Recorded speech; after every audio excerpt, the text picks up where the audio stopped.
Alors, là, je trouve que c'est quelque chose d'assez intéressant, assez ludique. C'est de faire une tresse en épi avec un crayon. Alors, il faudra que vous ayez quand même un crayon. Ça peut être un crayon de papier assez long, hein, un crayon tout neuf que vous n'avez jamais taillé.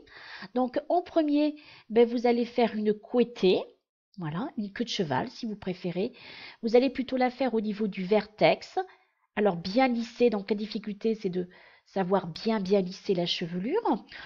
Ensuite, donc vous mettez un élastique et vous allez prendre une petite mèche fine de votre queue de cheval que vous allez entourer autour de votre élastique.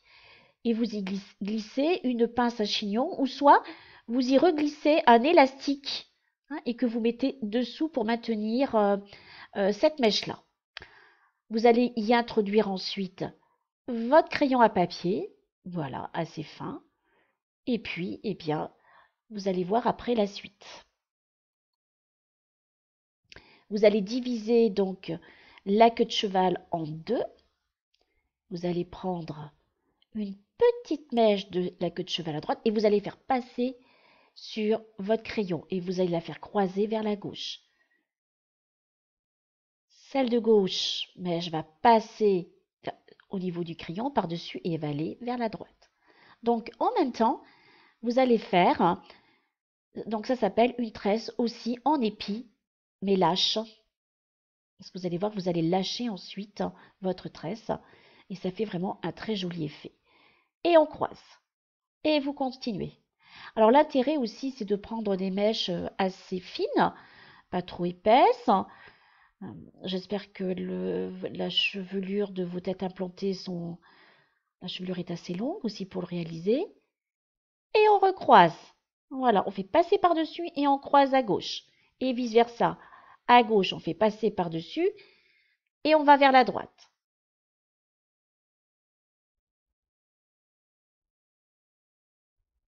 Voilà. Et on continue. Plus c'est fin, plus c'est joli. Voilà, donc vous voyez, vous avez trois brins. Voilà. Et on continue, toujours avec les pouces, l'index. Ça, c'est vraiment un jeu de doigts, mais c'est quand même assez facile. Et c'est vrai que c'est original. Alors peut-être que vous connaissiez. Voilà. Et c'est vrai que plus la chevelure est longue, même sur des cheveux très épais. Voilà, donc là, ça a été un petit peu en accéléré. Donc regardez l'effet. Et on continue.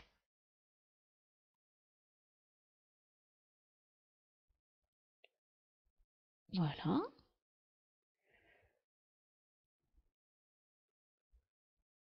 Voilà. Alors, ce qui est important aussi, c'est tant que votre crayon, voilà, encore apparaît, vous pouvez continuer à prendre des mèches et faire passer vos mèches par-dessus.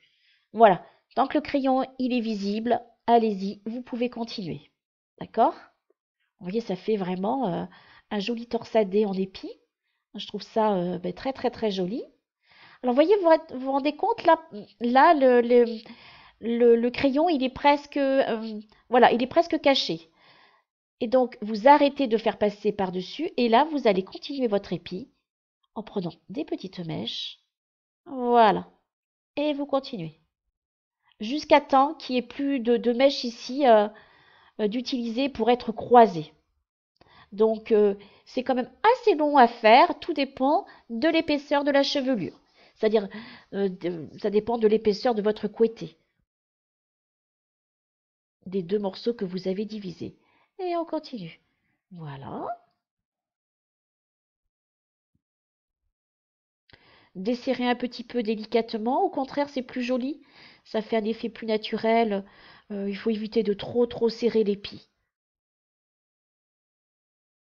Voilà, quand vous arrivez à la fin, voilà, on desserre un petit peu avec les pouces et l'index.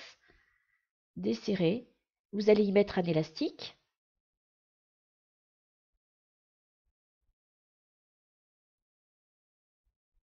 Vous desserrez encore. Et délicatement, hop, vous allez enlever votre crayon. Regardez comme c'est beau. Voilà, vous remettez en place. Et ce que vous pouvez faire aussi, c'est que la petite tresse qui est dessous, vous pouvez la glisser vraiment dessous la nuque en y mettant aussi une pince.